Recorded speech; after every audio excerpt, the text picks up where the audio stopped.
Okay.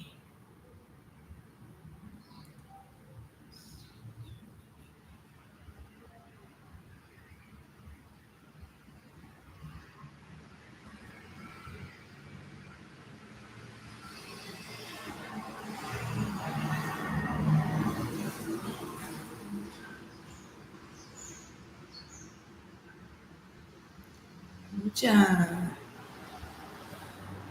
All right. Let's get this. Oh, the light went out. Okay.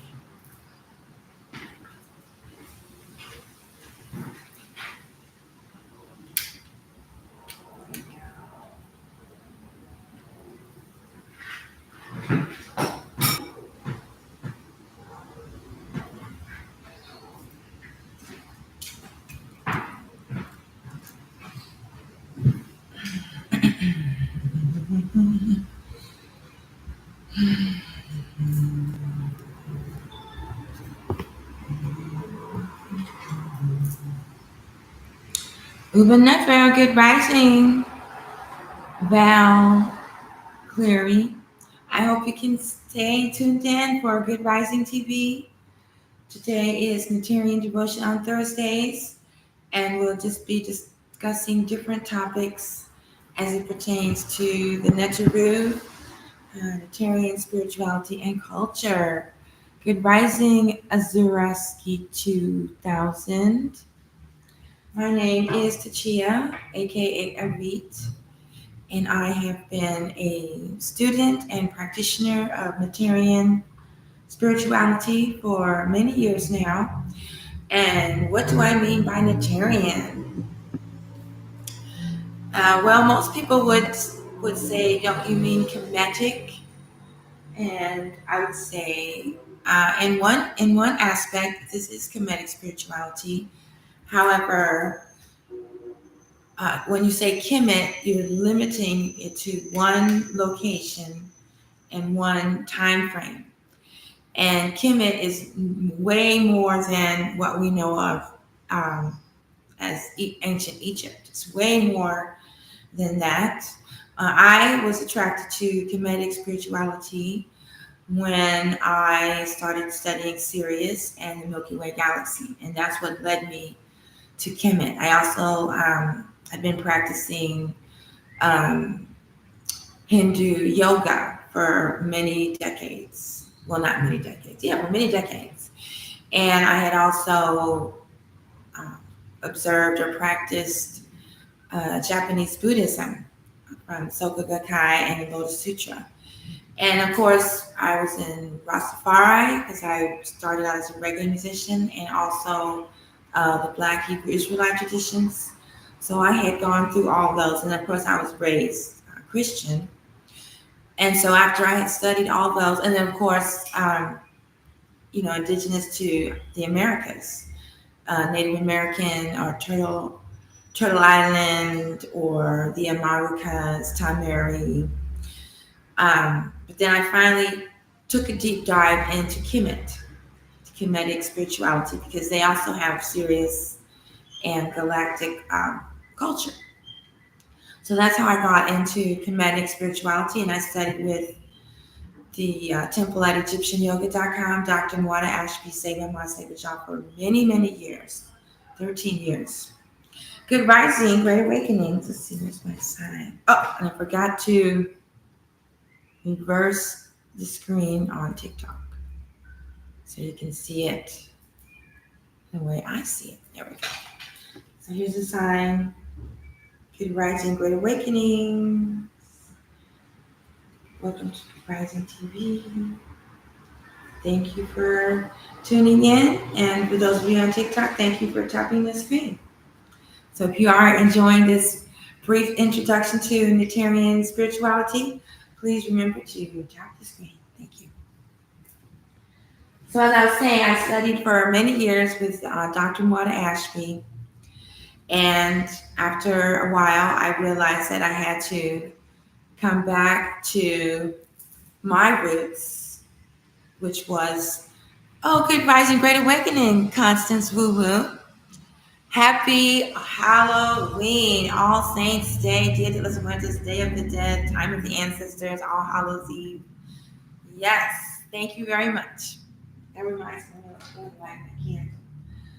Today we are talking about Neterian devotion and spirituality, and I was just getting ready to talk about the difference between Kemetic and Neterian. And the only difference is that Neterian is not limited, I just lit a candle, to time and space. The Neters are the cosmic forces of nature, and a Neterian follows the Neters. A Neterian knows that the original people on every continent were what today we call black. I don't know what the Aboriginal term was. I guess it's just Aboriginal. To me, Aboriginal means the first people. Indigenous means the people that were there before the colonizers arrived. So that includes lots of people, places, timelines. It's not about separating. I guess it is about separating from Western imperialism and colonialism. It's not about remaining separate to one another. All right, so the language of this practice, of course, is from the Meta Neter, which means divine word, sacred word. I think I'll just black marker. Oh well, I'm sorry to pick it up. Yeah, okay. So got the old-fashioned writing on pieces of paper. I'm not a fan of plastic. I guess I'm going to invest in a chalkboard. All right, so Neter. And I know we've talked about this before, but I have to start at the beginning every time in case someone wasn't here the last time. Neter, divine, divinity.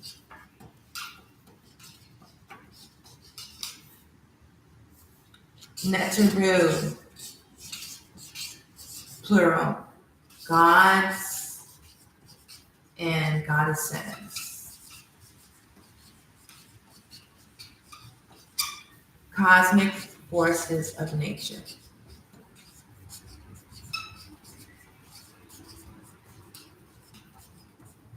In fact, the word Neteru, also pronounced Neter,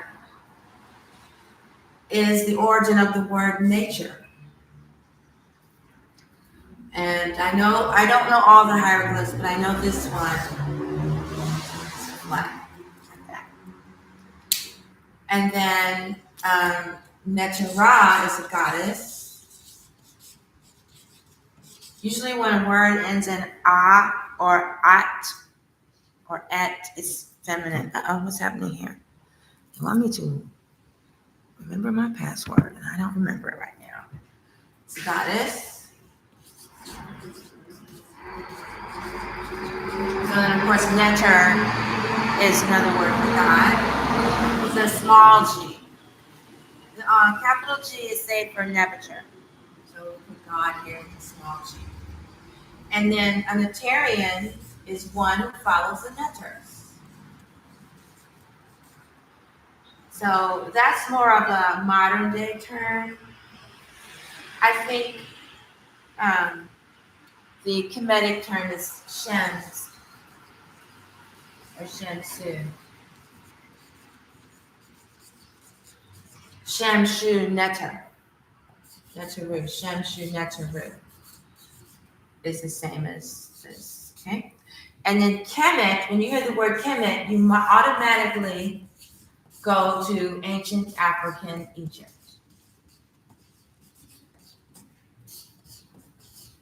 And then, of course, the whole conversation breaks up into who was first.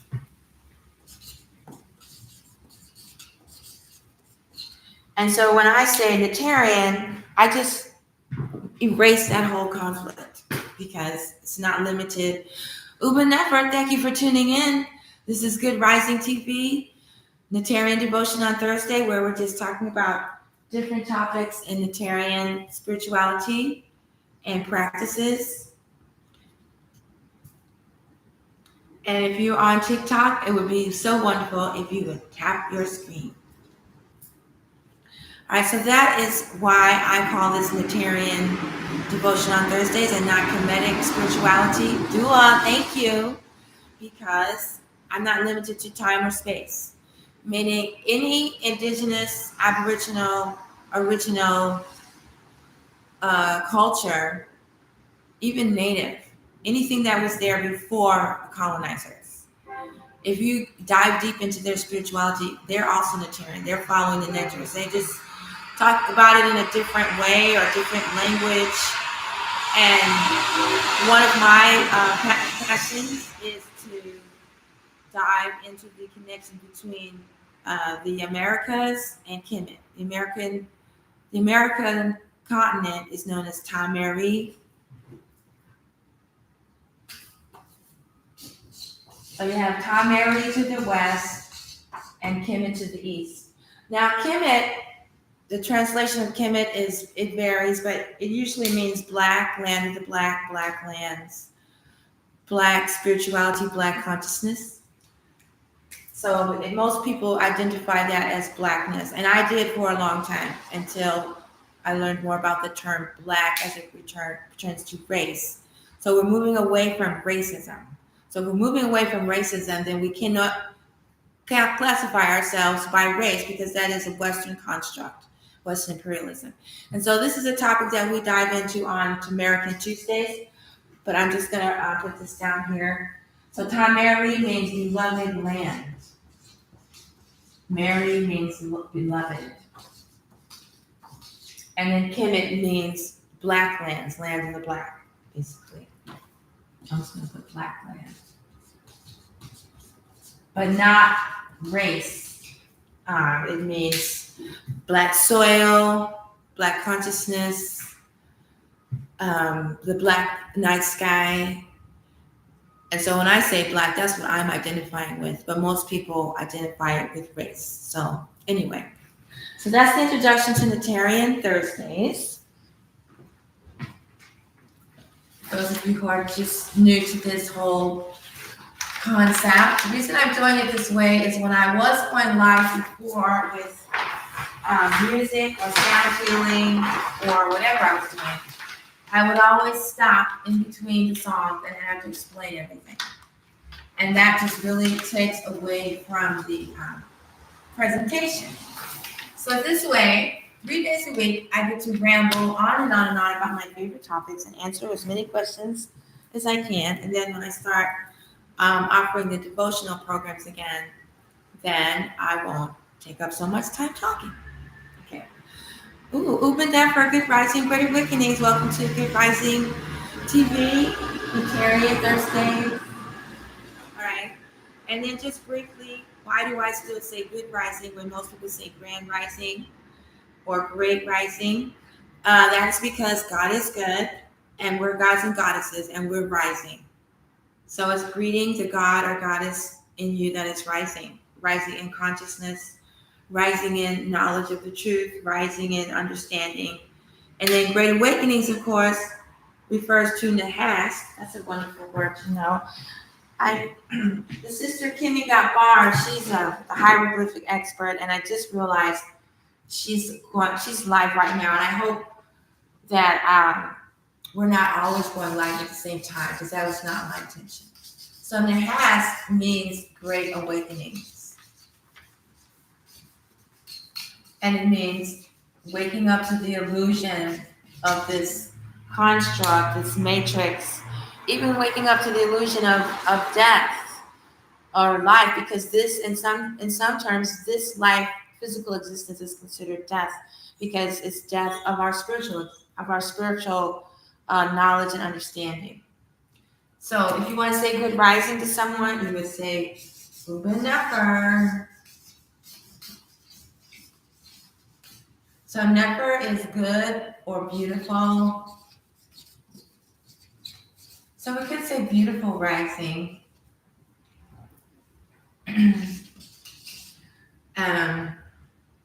But I prefer to stick with the good, because that's the netter. I guess I could say Uben Netter, and then this is rising. Let me look about that. Ube Netter. I like that. Ube Netter Nefer. Nefer. I like that. Nefer. We'll see. Okay. All right. So before I continue, I just want to know if there's any questions. Oh, thank you for tapping the screen. Natural Mystic has joined us. Usually, how I do this is I talk for a long time and then I open it up for questions. If you have any, if you want to join the live, but I'm going to try it this way where we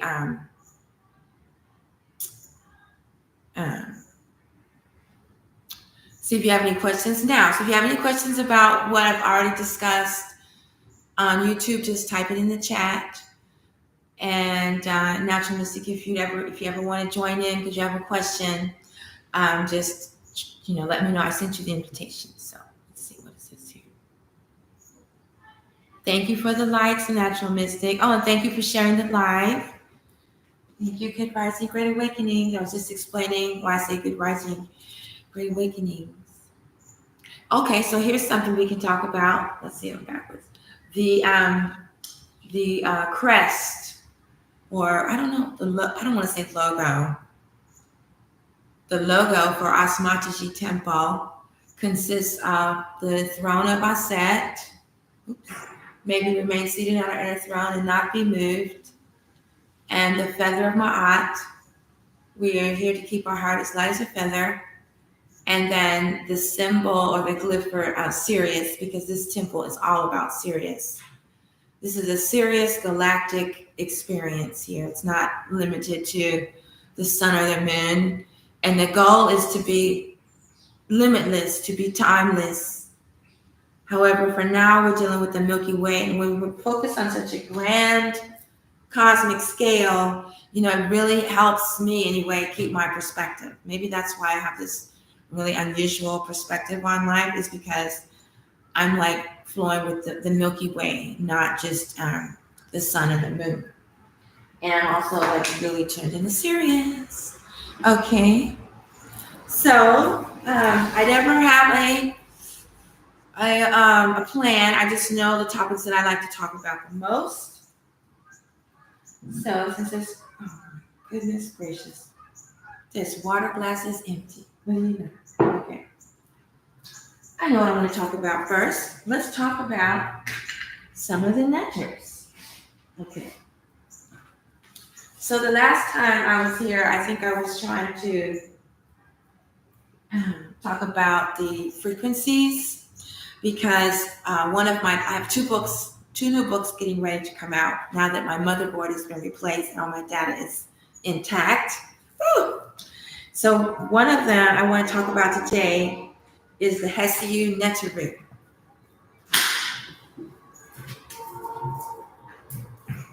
And I learned this term from studying with Deva Ma, Hesiu Neteru. And it means vibration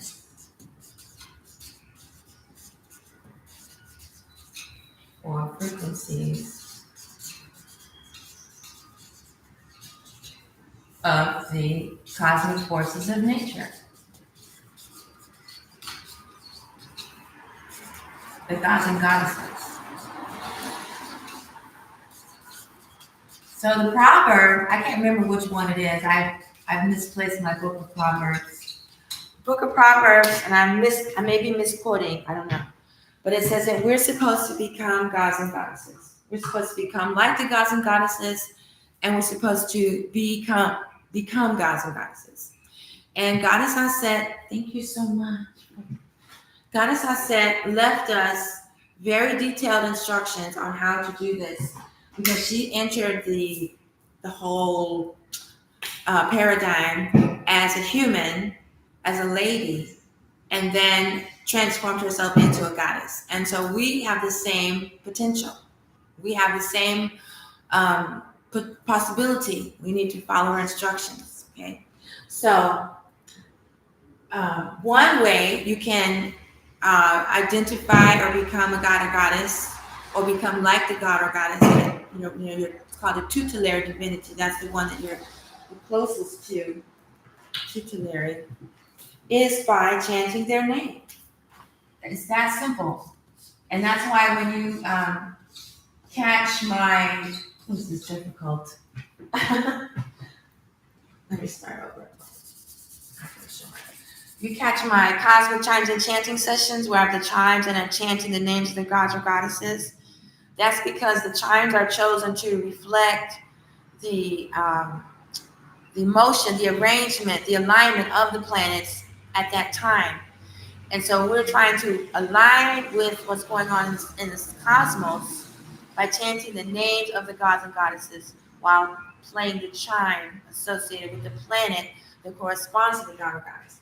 So by chanting the name of your tutelary divinity or the Neterian that you are most closely associated with in your spiritual practice, you can become closer to the Neterian, you can become like the god and goddess, you can transform yourself. So Hesiu Neteru is a way to take this to another level because we can dress like a god or goddess, we can chant their name, we can study their myth, right? We can offer devotion, have an altar set up to them. And now, and then also with chemitones, you can align with them cosmically by following the calendar, making devotions on certain days, make offerings on certain days, knowing which constellation corresponds to which of the Neteru. For instance, Orion is Asar, Canis Major is a great dog, and Aset is Sirius, like that, and Mercury is Jehuti. So that would be heteroscopes or chemitones. And so now, and then another way is the yoga postures. I remember to bring this. This is the Tef Neteru. So I need another piece of paper now. The Tef Neteru.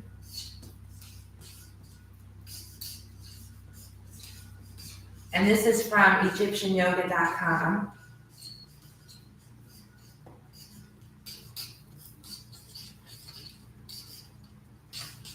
Okay, and so they have it's Tef Neteru Sima Pout. And I've seen it written many different ways. I think at first it was Tef Neteru Sima Pout, and now it's Tef Sima Pout Neteru. But it's the movement of the gods and goddesses. So you can learn how to move as the gods and goddesses. Their whole yoga system is not about the postures, but it's about the movements of the gods and goddesses. And so here's their yoga mat. So this is another way to connect to the Neteru by doing this Tef Neteru Sima Pout yoga system, right? So for instance, it's difficult to do it upside down and backwards. Here, let's see, what's one of my favorites? Sorry, I'm trying to find one of my favorites. Oh, let's see, she would be here. Here's my favorite, number 12. See, number 12 is the scorpion goddess Selket. All right. So they have a yoga posture where you're doing this pose, and then there's an affirmation that you recite along with it.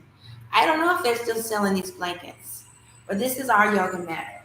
And so I have developed I've taken it to another level with the affirmations where you don't just recite the reflection, you chant reflection, you sing reflection, and it's about the vibrations.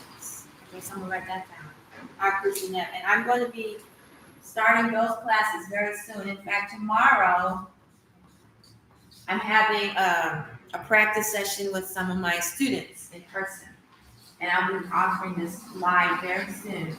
And so Akusanet means light being wellness. That's the name of my wellness practice, wellness work. And so it's based on Tef Neteru, but we really get into the chanting and the vibrations and the frequencies of the Neteru through their movements. Because anything that moves, right, is vibrating, and so it has a frequency. So back to Hesiu Neteru is the book I've been working on. Well, actually, I have that book, And then I finished the one with the postures too. These are 2 books that'll be coming out soon. Sorry, I got my back to you. But the Hestia Neterian are vibrations of the cosmic forces of nature, the gods and goddesses. So what came to me after October 17th, 2022, this meditation technique. All right. So I wanted to go over it a little bit and we could practice it. Not the whole thing, but just the part that's kind of new. Okay, so first of all, are any of you familiar with the ideal solids? Before I continue, if there's anyone has any questions, please type them in the chat, or if you're interested in asking your question in live, um, just say I'd like to join the live or something, and I'll invite you in. I don't randomly invite people in because sometimes they want to play a match game, and I don't know how to end it when I make that mistake. So the Hestia Neterian is a book about the frequencies and the correspondences to the ideal solids. We have the chakras, which is called aritus in the Neterian. Aritu. And my name, my Neterian name, this is trying to roll it up, is Arit. So there's so many synchronicities and correspondences here. So my plan is to take these notes and put them into a resource guide where you can get more information on these subjects. But I haven't done that yet because I've been so busy with preparing for Dia de los Muertos. All right. Oh, I'll read you.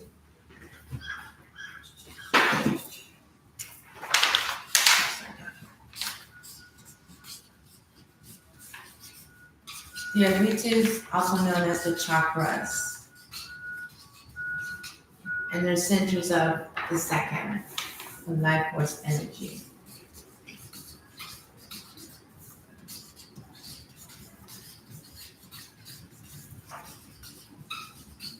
Okay. All right. So from the Raseki temple, we've learned the Kemetic names for the chakras. So when you do the meditation, you run through the chakras. So you have Ik, I am illumination. And so you could do this with me now. I'm going to run through the steps. I guess we should start with some deep breathing. So let's take a few breaths together. Inhale to the count of 4. Hold it to the count of 4. Exhale to the count of 7. Inhale 4. Hold it for 4. Exhale 7. All right, so you can just repeat after me. Ik, Huk Ik, I am illumination. Nuk Mer, I am at peace. Nuk Sakar, I give thanks. Heart chakra. Nuk Kaprada, I am unconditional love.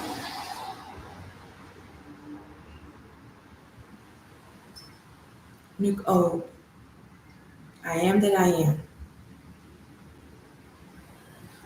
Nuk Tek, I am filled with radiant light. Nuk Suffocat, is the root chakra. I am connected to the earth.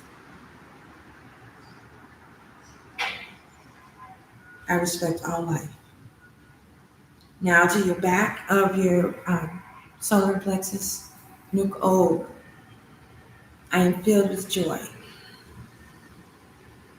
The womb chakra, Nuk Tek, I love and accept myself as I am. Back of the root chakra, Nuk Suffocat, I release worry, I am trust. Now the hips, no, excuse me.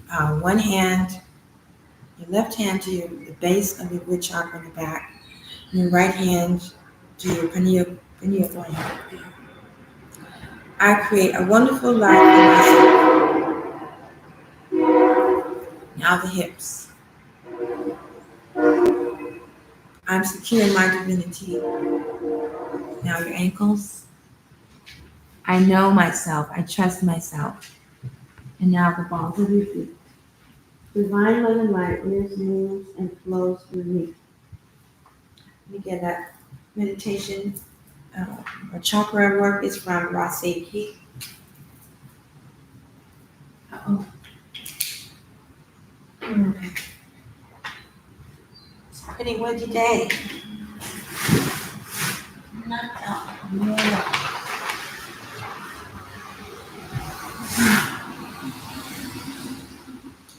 Well, see if I have another one.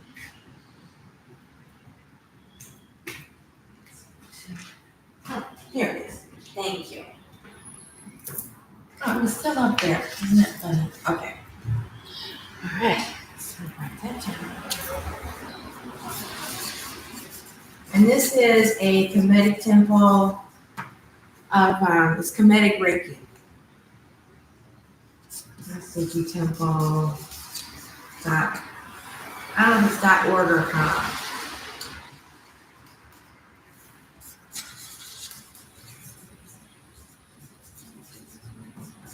Okay. All right. And then the next part, I don't have my chimes with me. So that's the first part. And then the next part is going through the solfeggio frequencies. But again, I don't have the chart. I don't have the chimes with me. However, I do have the Kemetic, the Neterian, and the characteristic that goes with it. So we can go through them again. So we start on the head, top of your head. Nook Nebuchadnezzar. I connect with the divine. Nook Ma'at. I restore divine order. Nook Aset. I awaken intuition.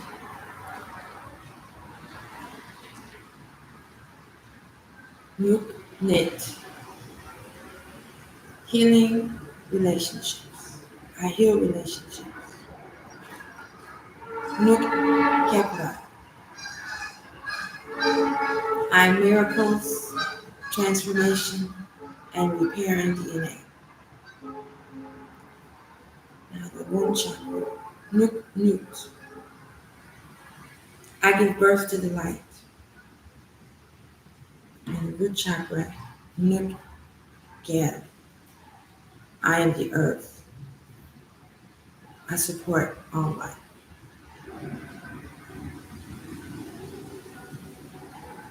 So in the very near future, I'll have it's nice, that meditation with the solfeggio tones. Like you'll sing it in that tone. I don't have that ready yet with the chime. And then the third level is the ideal solids, and that's what's really exciting. That's what gives this practice like the punch. I'm gonna draw some of them here. So this is what came to me is Kepra, the creator of the gods and goddesses. Kepra is the first god that was created by Nebuchadnezzar. Kepra is the creator, and Ra is the creation, and Timu Ra is the completion of creation. So Kepra used science, magic, spirituality to create the cosmic forces of nature. And what came to me is it started with the ideal solids and the frequencies, sound, and these shapes, the spinning shapes. These shapes are usually called the platonic solids. However, we know that they studied with ancient Kemetic priests and priestesses and scientists. So next we're going to have a brief introduction to the I do solids. And this is what my book, Hesiu Neterian, is about.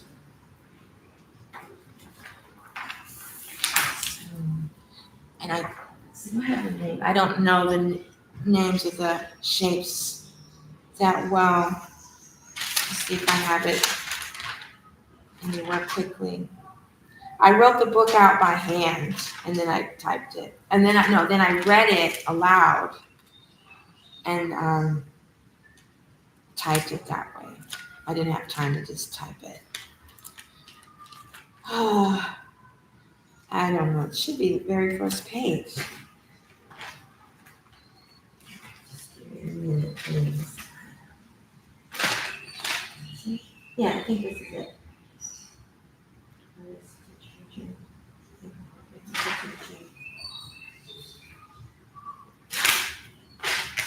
These are two-dimensional. I guess that's them.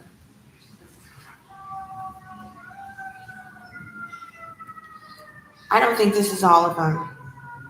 Tetrahedron. But we'll see. Oh. So I can only draw them two-dimensional. But when you do the visualization, you see it three-dimensional. So the first one, maybe I better place it out.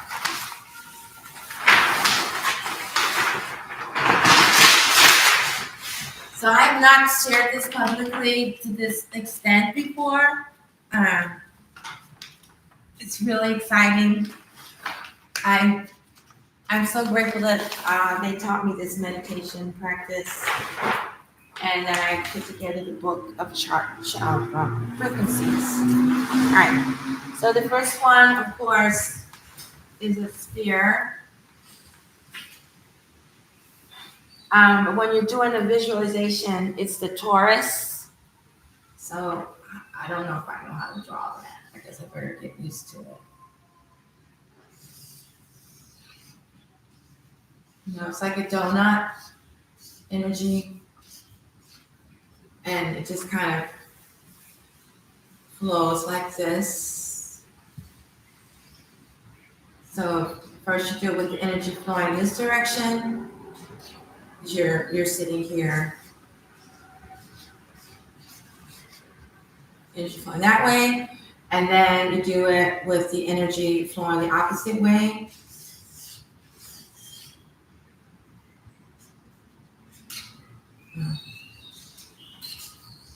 Okay, so that's the first step, and I already took up half the page. Can you see it? I'm in the way there. Yeah. Okay. You can't really see it. There we go. Okay. So it starts with the sphere. This is three-dimensional, or the torus. Or T-O-R-U-S. It's not the astrology sign, but it sounds the same. Okay, so that is Nebuchadnezzar. That's at the crown chakra. So that's the eek. Then, and so that's Nebuchadnezzar.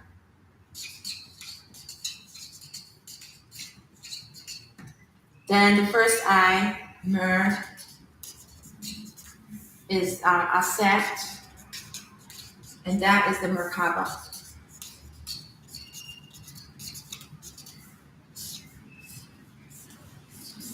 So first you visualize the Merkaba at your first eye, and then you visualize yourself inside of it, spinning. Like first you visualize the sphere at the top of your head, and then you visualize yourself inside of it. Okay? Then the next one is the throat. Oh, that's the second chakra. And this one is Jehuti, communication. And it's the one that looks like a soccer ball. I just put soccer ball. And I believe that's the decahedron? No, hex. Dec is 10. Pentahedron. Something like that. pentahedron. So you visualize that at first at your throat chakra, and then you're inside of it. Ooh, I think I need another.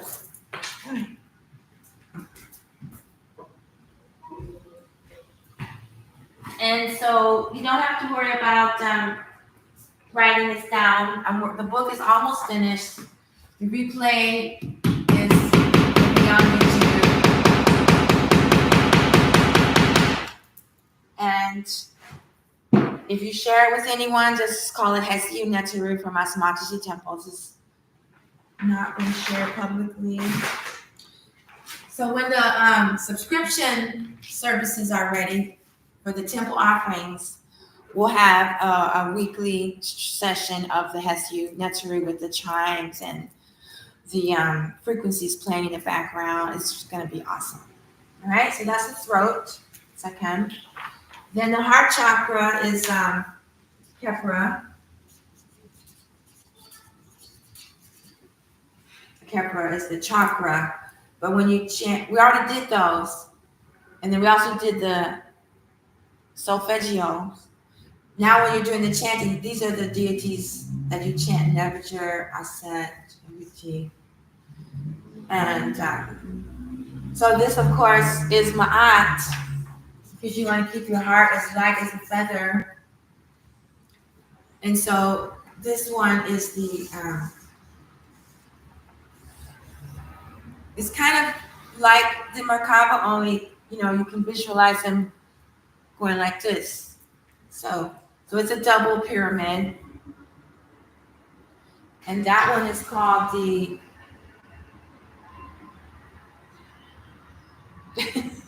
octahedron.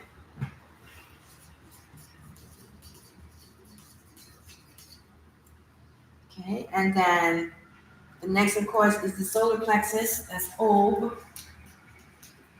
And then the Neteru for that is Ra Herakliti. Or you could just say Haru. And this one is it's a triangle. It's not a pyramid. It's just 3 triangles and then one on the bottom. But it's a tetrahedron. That's the one that gets me confused. Because I'm like, isn't this the tetrahedron? But no, this has 8. Tetrahedron. And so when you have the 3 triangles and then the one on the bottom, that makes it 4. So again, you visualize this at your solar plexus chakra, like it wobbling around, and you visualize yourself inside of it. Then the next one is Tek, or the sacral chakra, creativity chakra.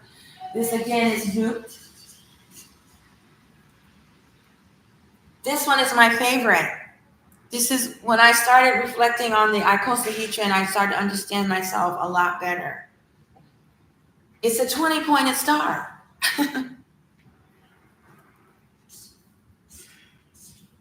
I'm not very good at drawing them yet.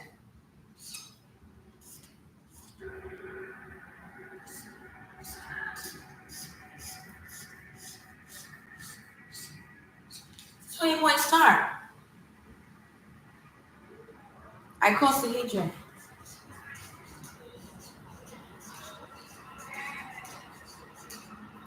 So I just started to see myself. I already see myself as a galaxy. My life's work is a galaxy. But when I looked at my day, and I have all these different things I'm trying to do every day, I can only focus on one ray at a time. So at times I take this meditation to another level. I just focus on the icosahedron, and I have little diagrams of the icosahedron of my activities for the day. And I just don't stress out as much as I used to, because I can't get to every activity in one day. Because all I'm doing is shining. And if I just focus on one ray at a time, then it gets overwhelming. I just have to remember I'm just a shining star. I'm just an icosahedron. And these are just rays of my light. And everything's going to be fine. I'm telling you, this meditation is so powerful. It's helped me so much. It's the only way I was able to get through that whole thing in 2023 was because I got so consistent with this practice. And I actually had to take a break from it in order to finish the books. I couldn't do both. I couldn't stay on top of it. Last but not least, suffocate. I read too. Oh, no. Uh-oh. Yeah. Suffocate is the cube. And that's yeah. Oh, I wrote it in the wrong place. Sorry. The cube. So these are all three-dimensional, but I can only draw them in one dimension. Okay? And so then, sometimes I switch it around. Sometimes I go through the chakras first. Sometimes I do the crystal first. Sometimes I do the crystal first. Sometimes I do the chakra first. Let me see. What time is it? I don't want to lose track. Okay, we're doing good. Okay. Although this may be hard to get to, but it's so important. It's just changed my life. Okay, so what we're gonna do now is we're just gonna run through. Oh, okay. The other part is the crystal meditation, but we'll do that after this. Normally, I just do all of this together. Do the chakras, then the solfeggios, and then the ideal solids, and then the crystal, or I do it backwards. But I'm just breaking it down today. If you want to have the beautiful serene experience, you'll be in the virtual temple membership, which will probably start at the winter solstice or Sirius rising. Okay, so I'm just going to chant the name of the netter and visualize the geometrical shape or ideal solid. And remember, first you visualize the shape at your RV2, and then you're inside of it. So earlier we did the chakras and the solfeggio, even though it didn't have the sound. Now we're going to go through these ideal solids and TikTok. Let me move it over so you can, I guess I'm in the way. I move over this way. You can see it better, right? It's backwards to me. I'm struggling here. Okay. All right. So let's start with another breathing session. So you're going to inhale 4, hold it for 4, exhale 7. Inhale, hold it, exhale 7. Now, when I'm chanting, I'm not going to be able to remind you to hold it for 4 or inhale or exhale. You're just going to have to go with the flow. This is kind of like level 2 because I'm not, no one else is doing this meditation. Okay. So I used to think that we should start at the root chakra and go up because we're always detoxing. We're going to detox and align our chakras. But this is a system for manifestation. Okay. So what I forgot to mention is when you get down to the gab, you should be visualizing what you want to manifest. These are the building blocks of creation. And the way they're put together in different proportions or sizes or dimensions determines the element or the solid or the cosmic force. That's what came to me. So we're learning how to create the way Kepler did. And if you're just tuning in, this is Good Rising TV, Neterian Devotion on Thursdays. I just broke down this wonderful guided meditation that came through me on October 17th, 2022, after I had the Green Flesh Sunrise. I finally completed the book, Hesyu Neteru. We went over some of it, and then just now we went over the solids. And in the near future, you'll be able to have this meditative experience with the solfeggio frequencies playing in the background, the cosmic chimes playing in the background, and then you'll be chanting along with me. And you'll use this process to create, manifest. Oh, thank you for tuning in. Let's see who we've got here. Getting 21, 22. Good rising. I only am doing this meditation right now. If you are wanting to do the match game, I'm not equipped to do that. If you want to do the meditation, I'd love you to do the meditation and then we could go live and you could talk about it. But I really like to go through this because some people have been, we've been doing this, okay? All right. So we're going to start at the crown and just, you could be visualizing the whole, well, no, you got to visualize with the images. But when we get together, we're going to just do some breathing. And that's when, you're giving birth to your vision, okay? All right.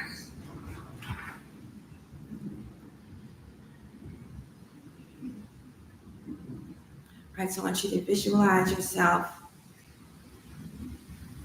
in this energy field. And as you inhale, the energy from the earth comes up your center through the chakras. And as you exhale, the Taurus, the energy falls, it cascades down around you. So we're going to do that a few times. We're going to do that 4 times. And then the next time we're going to exhale the opposite. We're going to inhale the energy from the earth coming out around us. And then we exhale, we're exhaling it down through our center, okay? So I guess this is the part I was talking about. Okay, ready? So we're going to inhale from the ground up through our chakras. Inhale 4. Hold it at the crown 4. And exhale 7.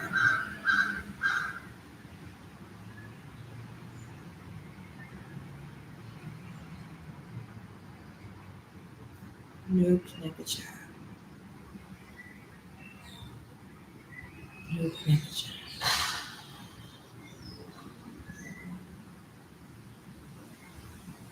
Now the next inhalation, reverse the direction and bring the energy up around you from the outside. And as you exhale, you bring it down through your center. So inhale the outside, the Taurus.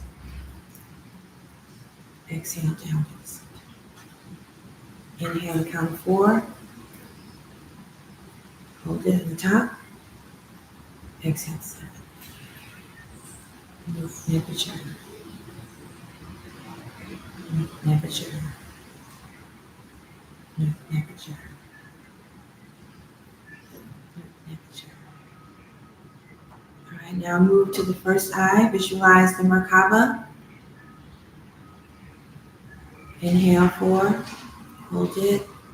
Exhale 7. Now visualize the Merkaba expanding until you're seated inside the Merkaba. Inhale 4. Hold it 4. Exhale 4. Exhale 7.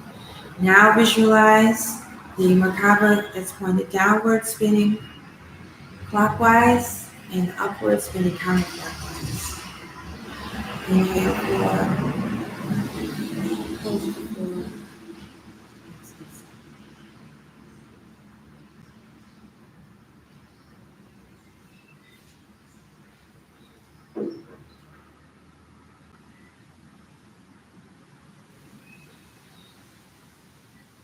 All right, now move to the Sakam, the throat chakra, and visualize.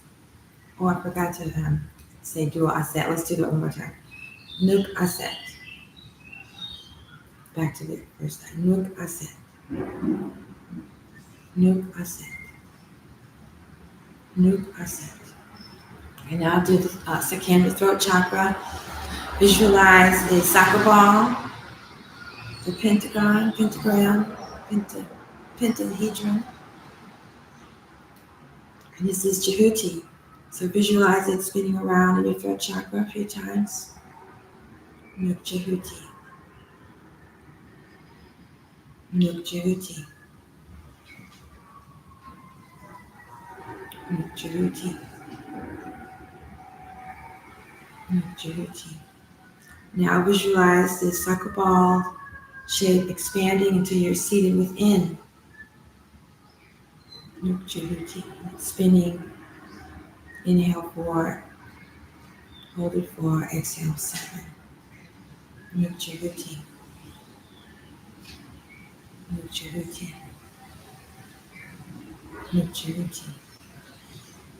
Now come down to the heart chakra. Visualize the diamond, the octahedron spinning around your heart chakra. Nuk Ma'at. Nuk Ma'at. Nukma'at. Nukma'at. Now expand the shape until you're seated within this diamond shape spinning around. Nukma'at. Nukma'at. Nukma'at. Nukma'at.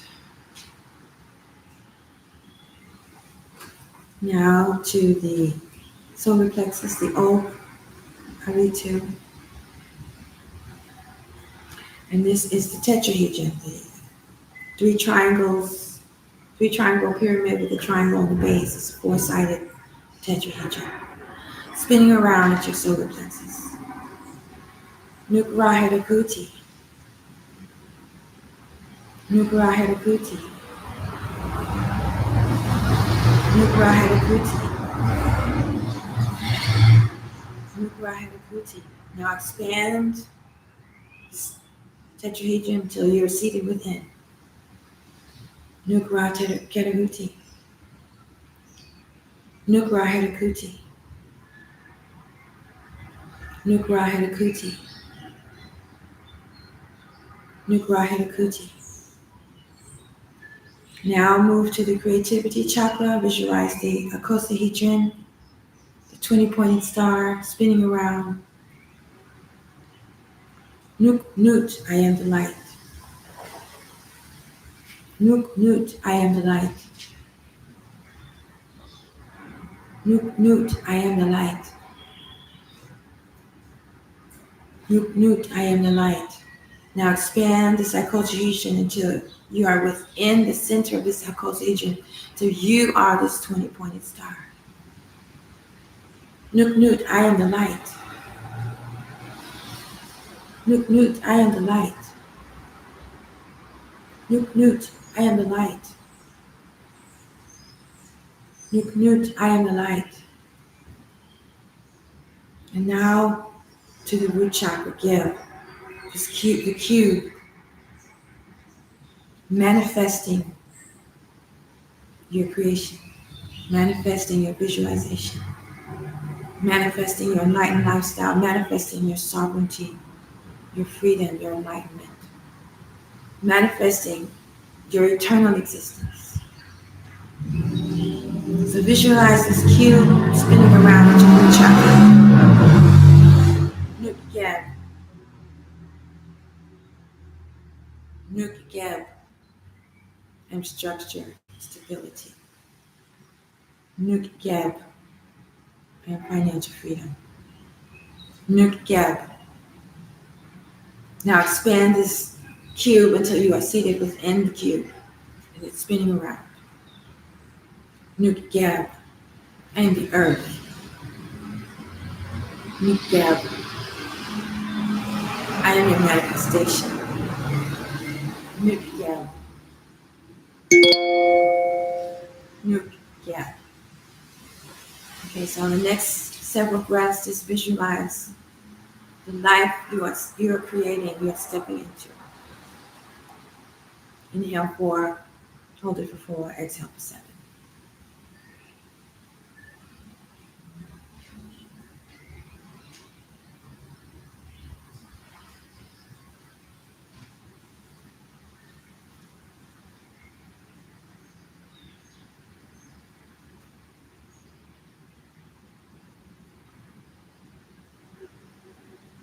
Om Pache, Pache, Pache, Pache, Pache. Peace, peace, peace, peace.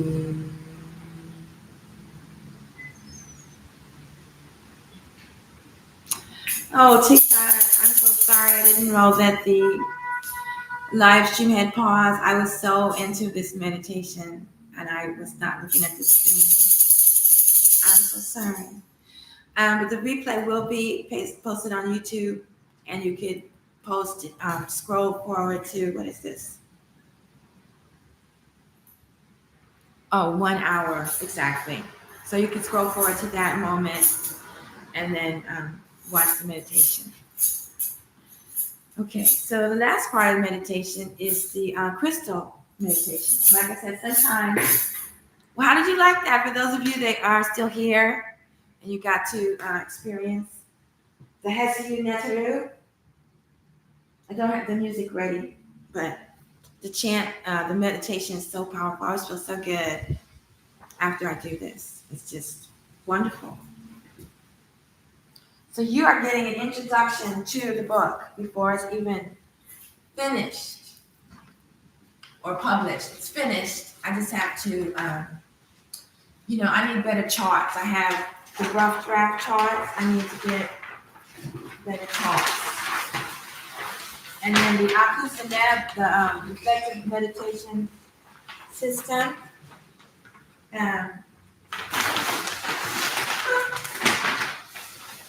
I finished it and I took the photographs. Now I have to add the photographs to the book. And in the middle of that, my motherboard died, and so I had to get that repaired or replaced. So now I'm ready to finish these. And then, of course, there'll be an audio for the yoga system with the chants recorded, so you can just listen to them. There's a summary, and then there's also the full-fledged chants and everything. Okay. All right, so now we're going to go over the crystal meditation. And this one doesn't have netters. It just has the properties of the crystals. I really like my book because I drew the illustrations by hand. I didn't use AI. I am going to hire someone to do the 3D imagery of the ideal solids. So it'll be the 3D of the solids rotating, and then the Neteru that goes along with them, and then their chants. Okay, Ashley. Thank you so much for tuning in, Ashley. Those of you that are still here, I really appreciate you. Your presence is a gift to me. I really appreciate the likes and shares and the tapping of the screen. Thank you so much for your support. Okay, so this last part is the crystal meditation. I had not planned on doing this today. So you just visualize yourself inside of, like you could be inside of a crystal cave, or it's like a crystal aura. This is a crystal, and you're seated within it. Okay, let's give you some air. Okay, and so it's a crystal. So step one is the quartz crystal. Step two, these are Mayan numbers. I'm learning the Kemetic and the Dogon, but right now I just know the Mayan. The next one is celestite. Celestite. The third level is gold. The fourth level is amethyst. And the fifth level is your favorite green. It could be peridot. I switch it up. It could be malachite. It could be an emerald. It just depends. But something green, or jade. It depends on what you're. It represents well-being. So the quartz is purification. Celestite is knowledge. It's this beautiful, it's not sky blue, it's a pastel sky blue. Knowledge or knowing. The gold is love, compassion, and forgiveness, empathy. The amethyst is protection.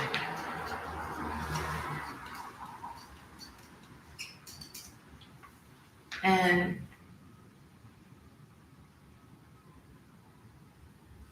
trying to think what is well, and this is well-being. The green is well-being. Okay. So like I said, I hadn't planned on it. And when I do this meditation, it's usually 15 minutes. I think we talked last time about my practice, how I do different aspects, different days. Sometimes I don't get to all of them. Sometimes I do. But I always do the meditation 15 minutes. And if I don't have time, I do 5 minutes. And sometimes I'm so busy that I have to do it on the bus. But I do it. Sometimes I just flash the image for a second and I can go there. I can feel the effects. Because the more you do it, you build up the energy around the practice, and then you don't, you're just in it all the time. I believe that's how you can transform yourself into a god or goddess, is if you just build up so much spiritual energy from your practice that you don't even have to do it anymore. You just do it to maintain the energy. Okay, so I guess TikTok, you can't really see that because of all the stuff they have there. Yeah, it's a little better. I'm sorry, I didn't think about that before. Okay, so we're going to take a few deep breaths together. Inhale 4, hold it for 4, exhale for 7. And then I'm just going to take you through this crystal chamber meditation guide. It has there's no script. I don't usually verbalize it. This is the first time I've done this. So I hope you're enjoying it. It's practice. And like I said, when the temple memberships are open, the subscription services, then we'll have this experience together on a regular basis with music and chimes and artwork and everything. It'll be really nice. Okay. So we've already done the Ritus, the chakras. We went to Solfeggio, Neterian, and even though we didn't sing them, and we went through the ideal solids, and now we're going to do the crystals. And like I said, sometimes I do the chakras first, sometimes I do the crystal first, sometimes I do the crystal first. It just depends. But we did it this way. All right, so I invite you. Well, let's take a few deep breaths together. Inhale 4. Hold it for 4. Exhale 7. Inhale 4. Hold it for 4. Exhale 7.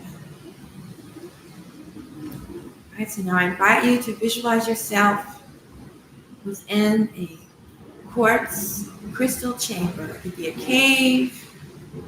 It could be an aura field. It could be however you visualize it.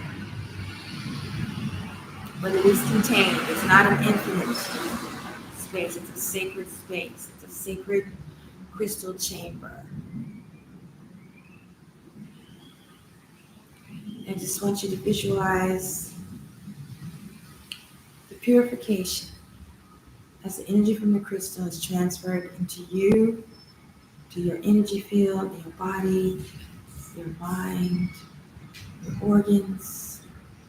You're receiving this crystal energy, a quartz crystal. Purification, light, healing energy, quartz crystal.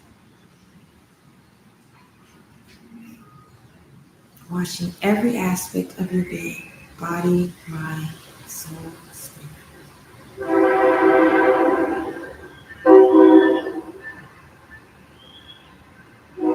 And now slowly, this quartz crystal chamber is transformed into the celestite, this light powdery blue crystal,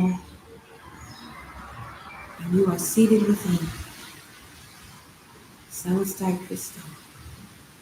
where you receive all the knowledge of the universe. You can access all knowledge here. You can come here anytime. You're on a need-to-know basis. So you come and you ask, tell me what I need to know. Tell me what I need to do. And you sit in the celestite crystal space and wait for the answer.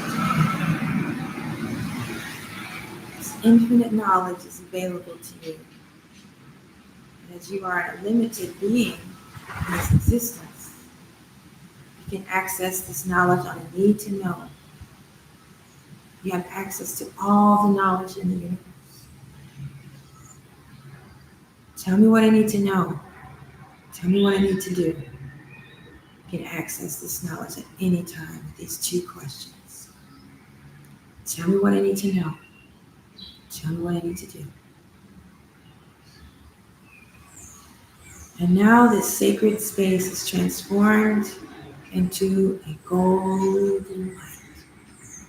It's really golden, molten lava light in your sacred chamber of meditative peace, oozing all around you and all through you, purifying you with the light of love, pure compassion, pure understanding, pure forgiveness, pure empathy for yourself. Forgiving yourself, loving yourself, trusting yourself, knowing yourself, being your highest self.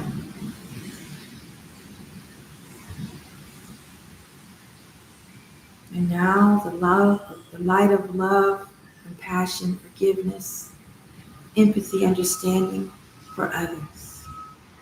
This love, lava, golden light is just swirling all around you and through every aspect of you, every aspect of your being, every part of your life is being washed with this golden light.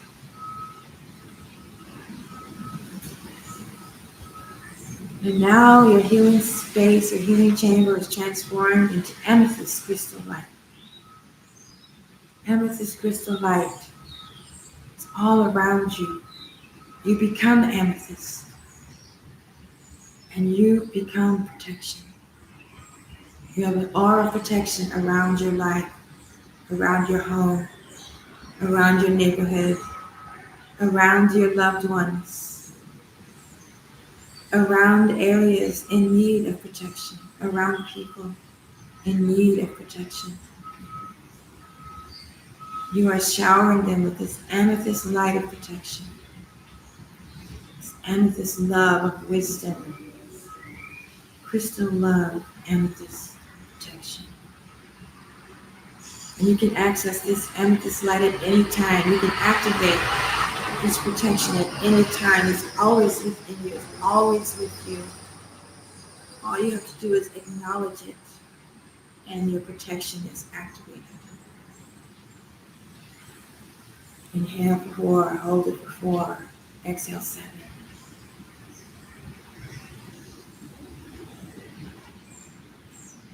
And now we move to the green light of well-being. It fills your sacred space, your healing chamber. This green light of malachite, peridot, emerald, jade, all light, crystal gems, activating your well-being, your abundance, your finances, your freedom, your sovereignty, your joy, your inner peace, your steadfastness, your intuition. All aspects of well-being are activated with this green light, this green crystal, green healing stones, green gems. Inhale 4, hold it for 4, exhale 7.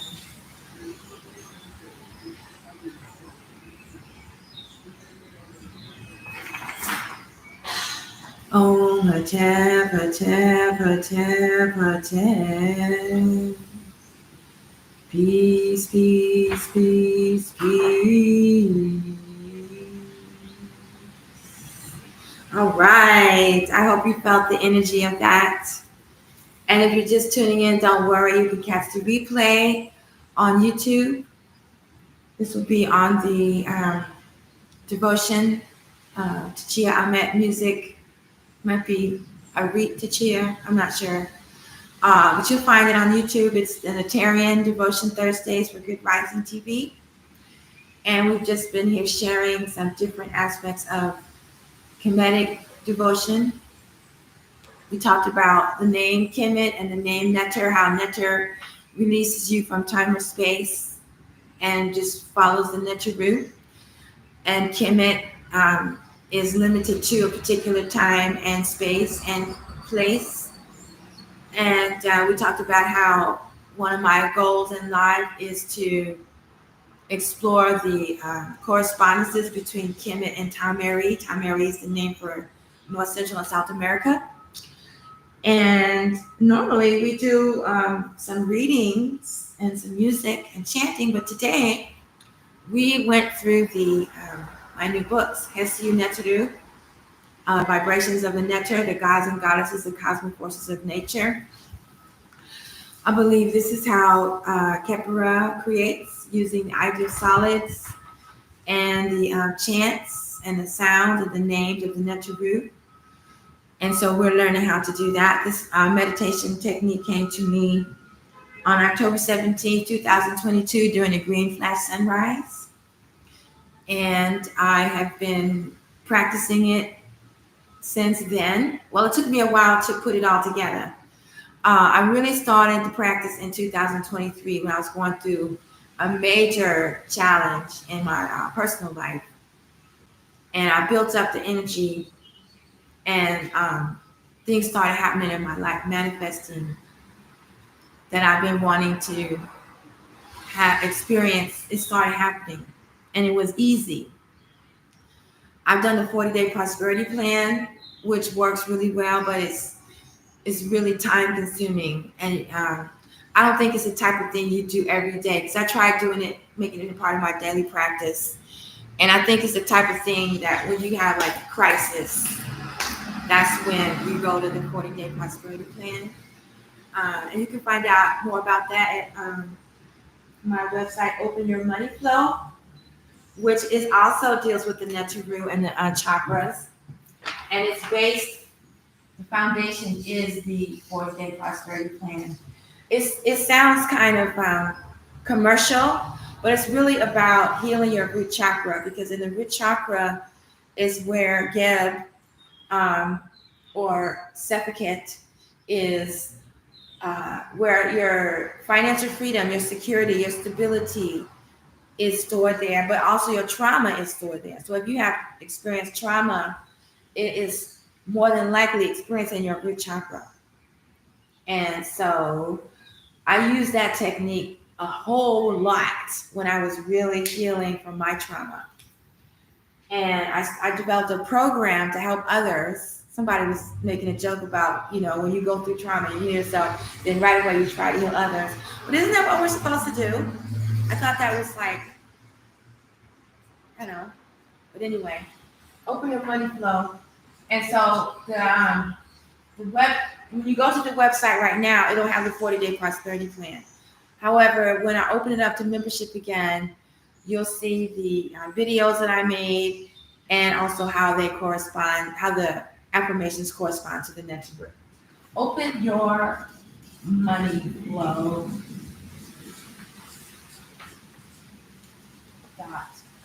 It also corresponds to the next. When you get to the quote unquote VIP section, you'll see. Okay, so for those of you tuning in, that's a kind of a recap of where we were today. We spent a lot of time on the Hesiu Neteru. And at this time, if there's any questions, for those of you who are still on this call, or I can still call it a call, like we had webinar calls, and if you're still on the call, on the live stream, you can either tap your question or just accept my invite, If not, this is a perfect time to I have something else I want to share.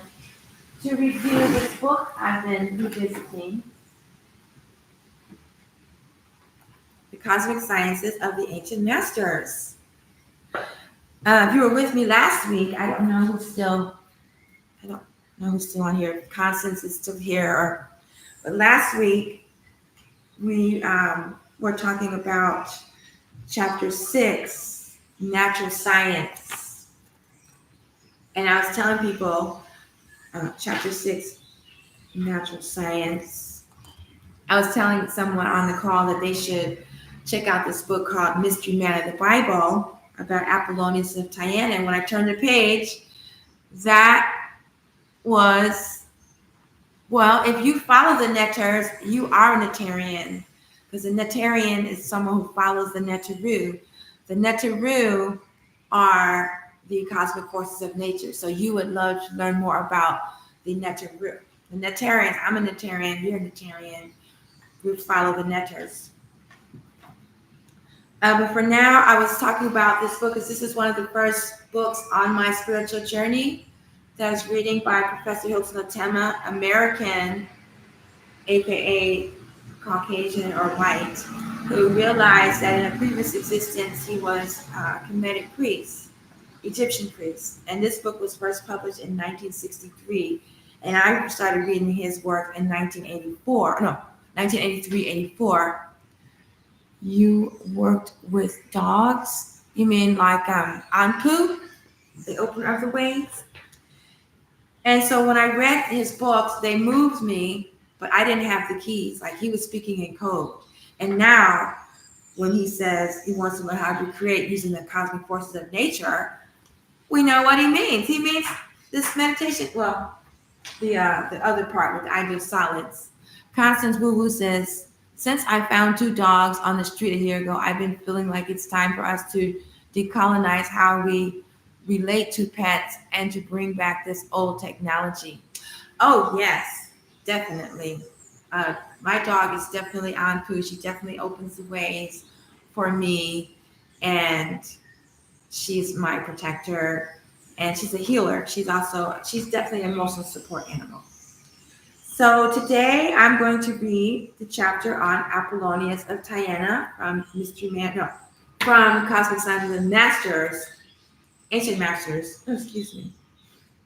And if I highly recommend, let me write it down, that you read Mystery Man of the Bible, because it talks about how the religion known as Christianity, which was created in 454 AD with the Nicene Council, based on aspects of the life of Apollonius. And then, of course, different avatars from different cultures, when they would go to brainwash or colonize that particular culture, they would say, oh, it's a lot like yours anyway, so just follow this or else we'll kill you.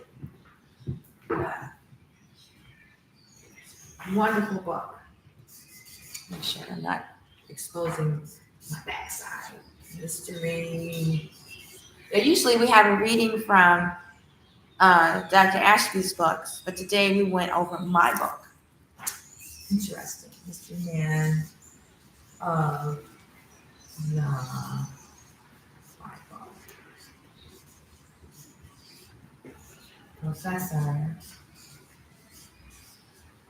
Hilton Otema. Now, that's an interesting word. I have never, in my Kemetic studies, I haven't come across that term. My Neterian studies with Meta-Neter, but it reminds me of Hatep. So I'm gonna look for that word, see what I find out. Okay. These pinhole glasses are excellent. However, you do need light, and you've got to have light, which is fine with me. I don't want to read in the dark anyway.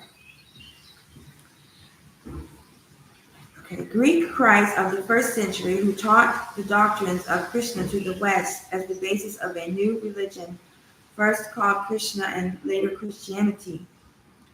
This statue of Apollonius represents him when over 100 years of age before his departure for India, which he reached when he was, seems like they would have a picture of him, but I don't see him, 108 years old. As can be seen, he enjoyed perfect health and possessed a godlike figure. This was due to a strict raw fruitarian diet which he adapted at the age of 16 and strictly adhered to ever since. Did the early Christians of the catacombs worship him under the figure of Orpheus? Man is a child of nature, and in the realm of nature, reasoned Apollonius, that which is sown must die to be reborn. 1 Corinthians 15:36. That fact is common knowledge. That is the law of nature. That is the scientific explanation of the born-again doctrine of the masters. So when he says masters, of course, he's referring to the ancient masters, which were the Kemetic priests and priestesses. So, like I said, this book is a great introduction to Neterian. It's not the end, like Sade says, a great place to be starting, but no, wait. Oh, no place to be ending, but somewhere to start. This is where I began, and I ended up at Temple of Aset, Temple Chatal Neter. I like these books because it gives you the vocabulary to communicate with people that are still caught up in Western imperialism, Caucasity, and their religious orders. So I really like this book because of that, and then also it helps me appreciate where I am, because when he says cosmic forces of nature, I know what he means. When I first read this book 40 years ago, I didn't know what he meant. So it's a good review. Okay, that is the explanation of the born again doctrine of the masters, which modern theologians do not. And by the way, he has born again in quotes.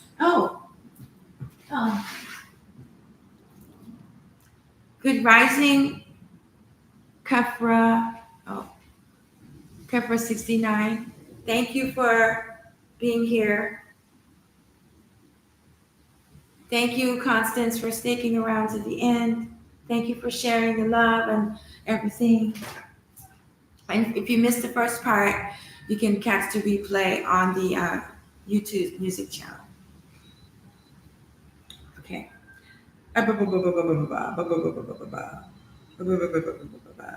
Okay. When the principle is understood, which modern theologians do not understand themselves and treat as a deep mystery. That's because modern religion does not contain the mystical experience. That is reserved for the hierarchy. They only give you enough so that you constantly need to go back, just like the medical industry. When the principle is understood, the mystery becomes so simple as to be understood by a child. Truth is simplicity, and simplicity is truth. However, the words die and death, quote unquote, in the philosophy of the masters did not imply extinction, as men have been falsely taught since the 4th century. The masters, ancient Kemetic priestesses, used these terms as another name for renovation, rebirth. That's amazing, because my culture name Techia means rebirth, renewal, regeneration, rejuvenation, resurrection, rise again. And now I'm going to add renovation. For the cosmic power in man is the same as, and no less than, that which constantly renews vitality in all the realms of nature. We find the true light as false theories crumble before the march of knowledge based on truth. Recent discoveries that visible matter is solidified spiritual substance have shocked physical science. Let me repeat that. Recent discoveries that visible matter is solidified spiritual substance have shocked physical science.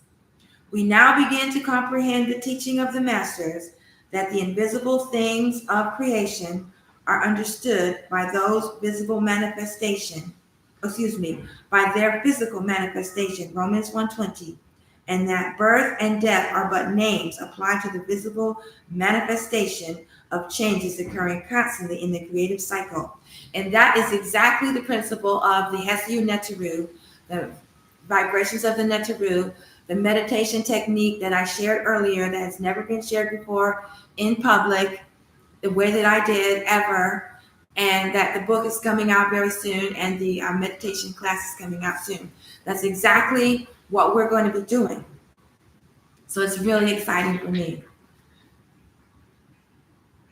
Okay. We shall quote the words of the masters, whom the modern world calls pagans and heathens. Quote, those who have attained the wisdom of the inner doctrine know the mysteries of life, and are not moved by aught that cometh to pass in this world of change. To them, such life and death are mere words, and both are but the surface aspects of the invisible being. The real man is neither born nor doth it die. Unborn, undying, ancient, perpetual, and eternal. It has endured and will endure forever. The body may dissolve, but he who hath occupied it remaineth unharmed and unchanged. And it continues. Free thyself from the deluding pairs of opposites, the changeful aspects of finite existence. Be not deceived by the illusion of appearances and false knowledge. When thou shalt rise above the visible plane of illusion, then thou shalt cease to care about doctrines, theology, disputations concerning rites or ceremonies, and other useless trimmings upon the cloth of spiritual thought. Ashe, Hatep, Namaste, Gali Eliga, and so it is. So it is written, so it shall be done. My goodness.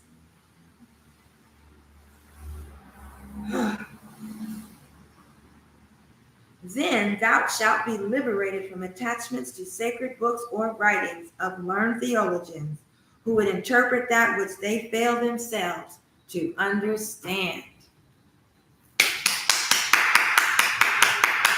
That's right. That's right. Professor Hilton Atema, he came out with his books, and he said that he came back to write these books because the descendants of the Kemetic Neterian people, the black people, I don't use that term loosely, but you know what I mean, the original aboriginal melanated people of the world were so brainwashed and lost. He wrote these books to wake us up. He's a white person reaching out to black people. Sounds like a crazy thing, but that's really what he did. And I love the way he talks. I love the way he quotes the ancient masters, the wisdom of the ancient masters. I love the way, now that I've studied with Seba Ma at Temple of Chatal, Neter, Temple of Aset, EgyptianYoga.com, Kemet University. I studied with him for 12 years. Now that I've studied that, now that I've been introduced to my ego, I know how to deal with it. Thanks to Seba Ja, thanks to Selket. Now that I'm trusting myself, trusting my intuition, do a ascent. Now that I know how to keep my heart as light as a feather, do a anput, do a ma'at. I can read stuff like this and I know exactly what it means. It speaks to me because now I know his language. Up until recently, I didn't know his language. Now I know his language. So if you're interested in Kemetic spirituality or Neterian spirituality, and you're still caught up in Caucasity, capitalism, Western imperialism, or you're trying to break out of it, and when you go to EgyptianYoga.com, it's like overwhelming, and you need a bridge. You need a translator. You need a bridge. You can find someone like me. I'm a bridge, because I definitely recommend that eventually you go to the Temple of Chatal Neter and study with them. I definitely recommend that. But if you're not ready for that, this is a really good space. Osmataji Temple is a very good jumping off point and place to embark. Or maybe this is all you need. Maybe you just need me to come on here and tell you what I've learned from them. But I still recommend that you go. And maybe you're not even ready for this, because I go deep. I'm just getting started. Professor Hilton Otema's work is for you. He's got one, The Land of Light, The Secret Teachings of All Ages, Mystery Man of the Bible, Apollonius of Tyana, They cover everything, and it's all Kemetic spirituality, all ancient Egyptian. He talks, he's a bridge between the Greek and the Christian and Kemet with the spiritual work, not the religion, because he's not into that religion. He just uses it as a reference. So, all right, let's see where we're at. Okay, so thank you so much for tuning in today. This has been another presentation of Asamatishi Temple, Divine Light Healing and Sweet Sounds. Thank you for tapping the screen. Thank you for commenting. Thank you for sharing your gifts. You can watch the replay at my YouTube channel. I have Kimatone's Cosmic Sound Healing, where you'll find the Wellness Wednesday replays. That's where I go live. Good Rising, Great Awakenings. Welcome to Good Rising TV, Life Being Wellness Center. And the Tamarican Tuesdays, where we break down Kemet and Tamari and Aboriginal Indigenous culture of the Americas and different topics, as well as the Neterian Devotion on Thursdays. I go live on the Music of Arvit Tichia Ahmet YouTube channel. That's where you'll find the replay. So if you're just tuning in, I highly recommend you go, because there has the elements of the Hessu Neteru meditation system. It's never been shared before. I've never done it like that. You won't get the full effect though until I have it all together and not explaining it when the books and everything come out. So Dua Neteru for moving me to share that with you. I trust that you won't, go and do something that's on Ma'at with it. And I will be back here tomorrow for a Spiral Dance Medicine Wheel. It's one of the 8 natural holy days of the year.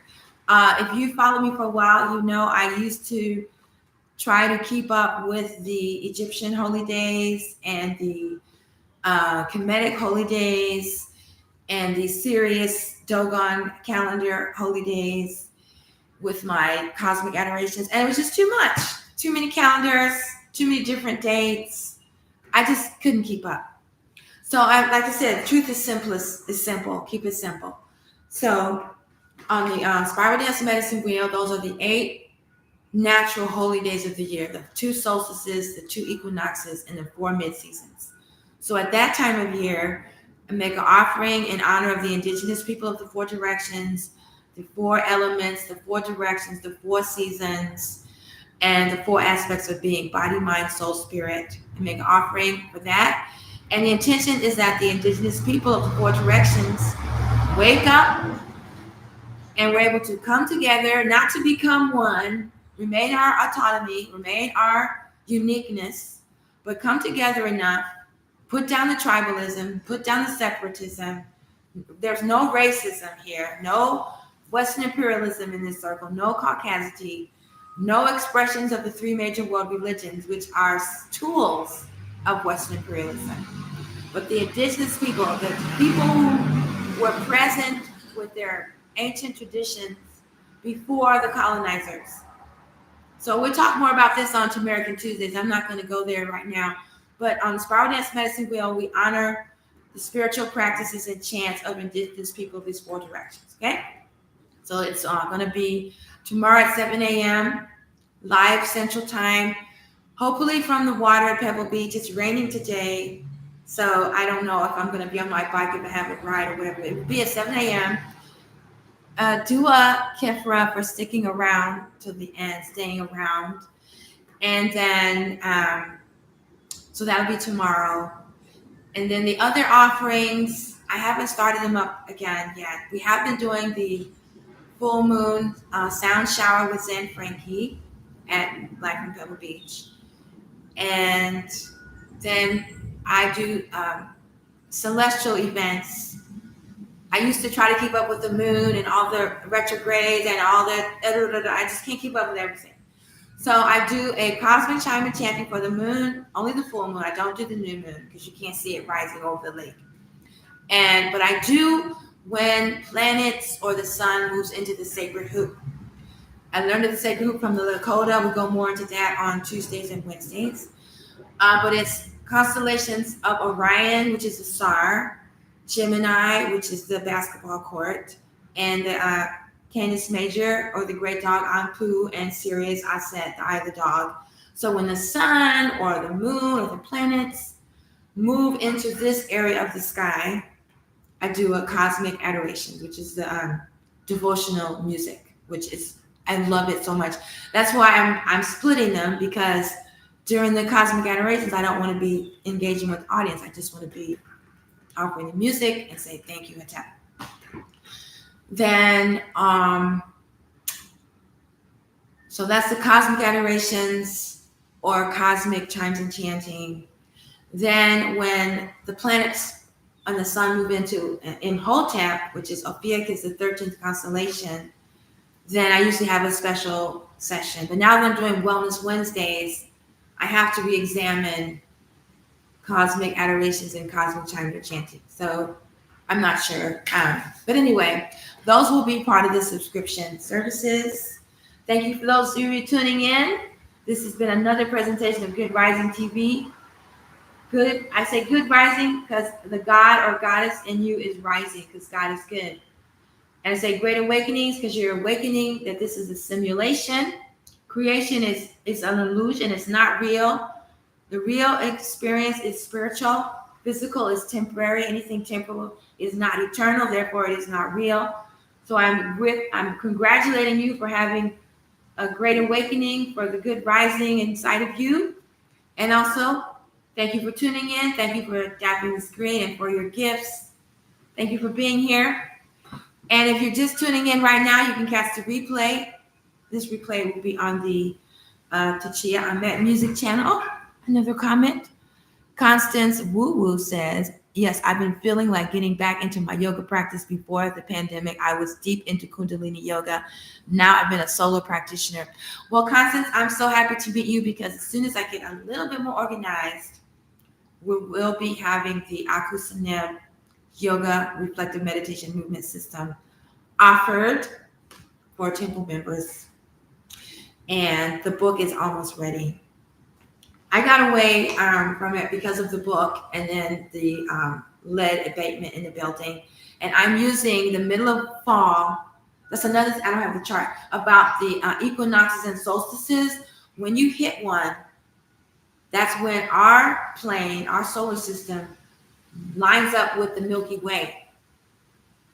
That's why those holy days are so important. And those are the only ones that we really need to pay attention to, other than historical ones, honoring moments in history. But as far as like our spirituality, because that's when everything lines up.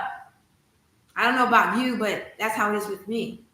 I could be like working on a thing, and then the solstice hits, and damn, I'm headed in a new direction with alignment and clarity, and all the stuff that I didn't need is just no longer there. So this week, I don't like to say week strength, because the Egyptian week, Kemetic week, Sirius week is 10 days long. So this strength, or Deccan, that's the Sirius name, the Dogon name, has been focused on cleaning my space, preparing for tonight at midnight, when there's a special ritual for making this sacred space, so that tomorrow night for Dia de los Muertos, Day of the Dead, your ancestors can be welcomed in, because there's a window between Dia de los Muertos and the middle of winter. Middle of fall, middle of winter is the time to tune into the ancestor cosmic force. Because you have your cosmic forces of nature, you have your celestial forces, which resonate or correspond to the cosmic forces of nature, and you also have your ancestral forces, your actual lineage. So when we say ancestors, we're talking about like infinite access of assistance. And this is the time to tune in, to dive in, to dig deep, to connect with your ancestors. So we will definitely be talking about that more and more during this time, because that's what time it is, right? It's time. So we'll be talking more about that on American Tuesdays and Wellness Wednesdays. All right, so I'll be back Tuesday, Wednesday, Thursday, 8 a.m. to 9:30 a.m. Central. And then the different offerings will be at different times based on what's going on in the world, with the planets, with the stars, with the Neterian. It just depends. And I don't know when the temple membership will be opening up. but it's coming. Oh, thank you for the lightning bolt, Kefra. Thank you so much. So lightning, that would be Oya. That's from the Orisha. And that reminds me, last week there was someone on my live that was an Ifa practitioner, and he said he would agree to go live with me so we could talk about the correspondences between the Orisha and the Neteru, because the Orisha are Neteru. If you're practicing Orisha, you're practicing Neterian. Even Ifa will tell you, oh yeah, it's definitely a Kemetic practice or Egyptian practice. It's just a Kemetic practice in Nigeria. That's why I don't like to say Kemetic, because then everybody thinks it's from Egypt. It's Neterian, it's cosmic, it's galactic, it's universal. This is how we can come together. I remember I was on a live stream with someone, or no, a comment, and we were talking about how the world is messed up because everybody's split up. Everybody says theirs is best, theirs is first, theirs is the only. You have to leave everything aside to become this practitioner. And I said, how will we come together? How will we come together? And this young person said, through our love of nature. Light bulb, our love of nature, the Neters. Every indigenous tradition follows the Neters. If you break it down, they have gods and goddesses. Those are cosmic forces of nature. If you look at what their aspects, what they do, what they rule, we can find the Kemetic correlation, the Neterian. Why do I want to find the Kemetic correlation? Because this tradition, according to Dr. Marta Ashby, say by Masefa Jah, it has the tools to lead you to enlightenment. In my opinion, the other tools, the other traditions, they can lead you to spiritual awareness. They can lead you to devotion, that wonderful feeling when you're in that space. They can help you manifest. They can help you solve problems.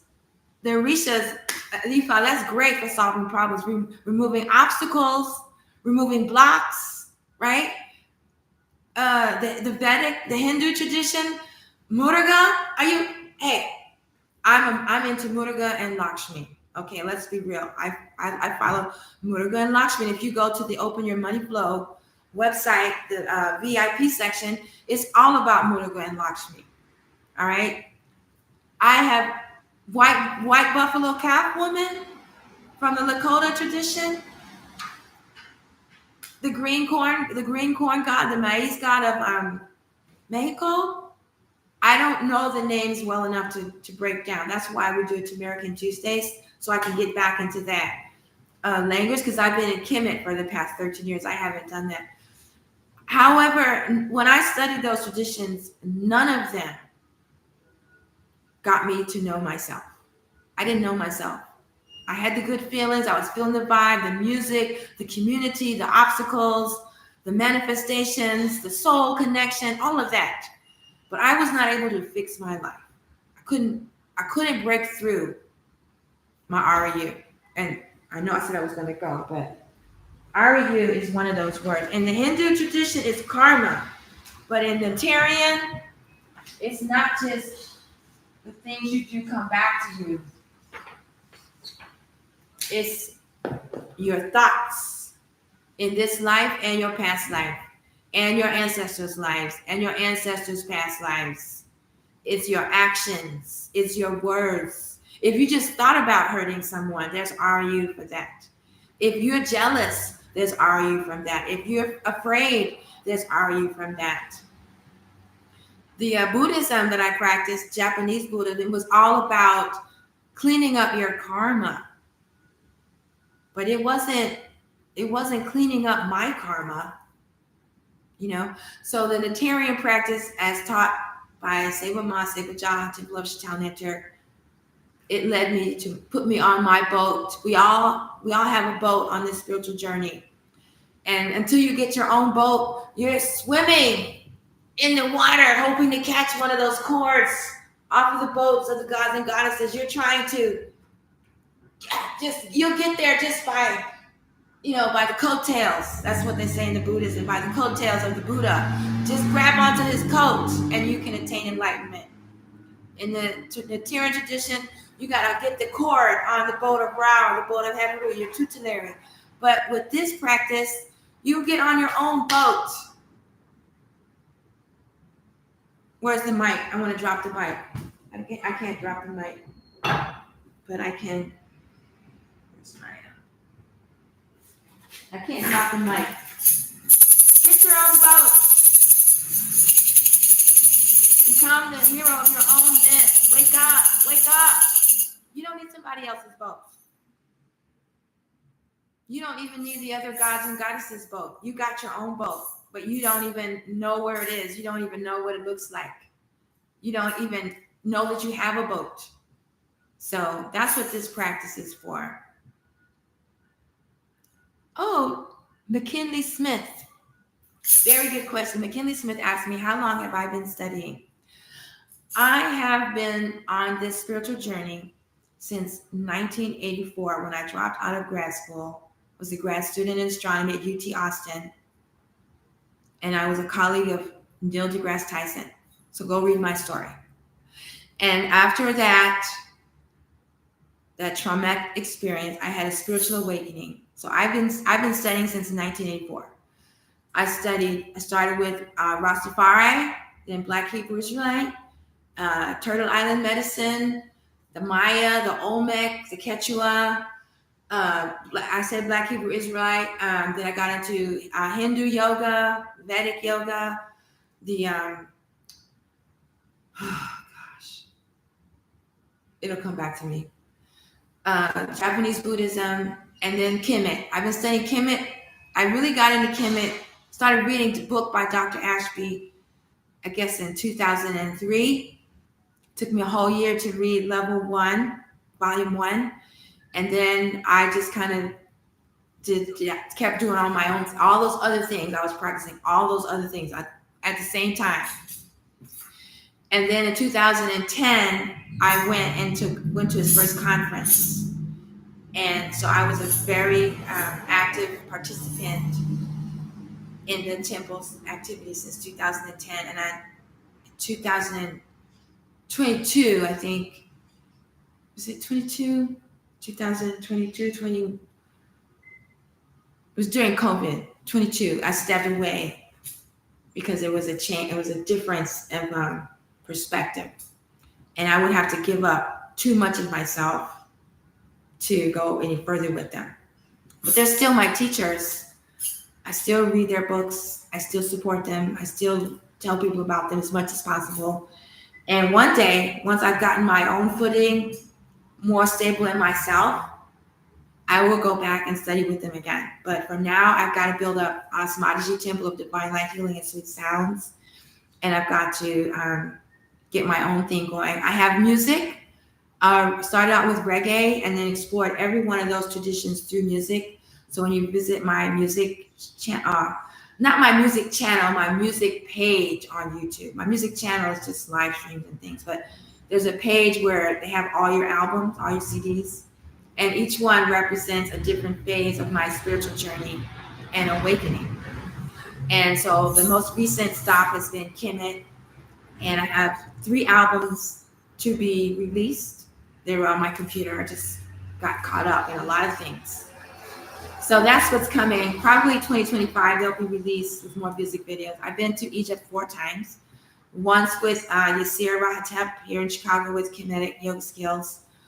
Then I went with Seba Ma and Seba Ja in 2000. Well, that was in 2010. I went with Yasir.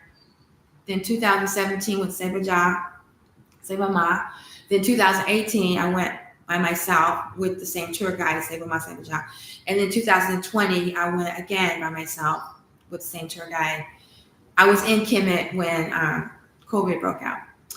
And when I was leaving that journey, I think I was headed to the airport. I don't know, the trip was over. I was getting ready to head home. And my spirit guide said, your time to study Kemet is done. Now it's time to get back to your original project, which is Sirius and Galactic, and unifying Eastern and Western Kemet. But now it's Kemet and Ta-Meri. Ta-Meri is that same culture, but here. And so my research project is to bring that out. And I had to study all of these because when I was in grad school, I was a galactic astronomer, and then I had my traumatic event, and I went back as a cultural astronomer, cultural galactic astronomer, and we studied that on American Tuesdays. But that's why I had to study all. I didn't. That's why I studied all of those indigenous cultures and practices and traditions, and they became. That's who I am now.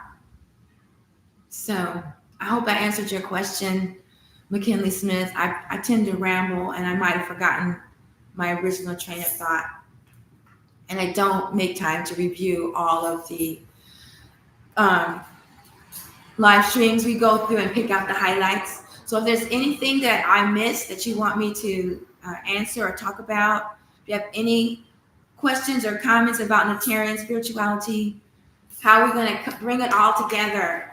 No one has to leave their culture at the door, not even the indigenous people of the North. And that's where some people have problems with me, because there was indigenous people there too. Their cultures were destroyed. And even the indigenous people of the Four Directions are descendants of the Aboriginal people of every continent. And that is the main platform of Asmataji Temple and Light Being Wellness Center, is that the original people on every continent were what we call today Black or melanated. I don't say African American, because I don't say African, because at the Aboriginal level, it wasn't Africa. So I'm not African American. I have African ancestry from Nigeria, but when I'm claiming my Aboriginal heritage, it's older than Africa. In my belief system, it was one continent landmass that broke off, and over time, the people on those different sections developed different cultural practices. Even their appearances changed. So we have to be able to recognize all of that if we're going to transcend Western imperialism, Caucasity, the Western construct. We can't be caught up not talking to each other. We can't, like here in Chicago, the Kemetic communities are split, fragmented. It's fragmented. We don't support. We got to support one another. They have the Kemetic Soul Yoga Fest, thank goodness. But we need to do more. We need to find a way to come together. All the traditions that survived colonialism, they have value. They have value because according to the Hopi tradition, and this time the indigenous people of the Four Directions will come together, share the wisdom teachings, and only then will we know the truth. So the first step for me is Kemet and Tamari, because I'm from Tamari. I live on Tamari. I'm from Tamari. And those are the two biggest Kemetic Neterian traditions that are left. The other ones, they went there. They traveled there. They traveled to India. They traveled to Europe. But this is the heart. So once we get this down, we can move on to the other directions. And that's the purpose of the Spiral Dance Medicine Wheel live streaming tomorrow morning, 7 a.m. Central Time, for the middle of fall ceremony. We'll have chants from Tamari, Kemet, and India. I do not know the chant from Europe yet. It'll come to me. However, the concept of the spiral dance comes from the people of the North. So we're all there. Okay, Dua Hatep. I hope to catch you tomorrow, or you'll catch the live stream. Those of you just tuning in, my name is Tachia, aka Arit. This is Good Rising TV, coming to you from Light Being Wellness Center and Asmataji Temple. And I hope to see you tomorrow. Good Rising TV, Tuesday, Wednesday, Thursday, 8 to 9:30 a.m. Central. Hatep, Ashe, Aho, Namaste, Wado, Galiliga. And so it is. Thank you for the love. Thank you.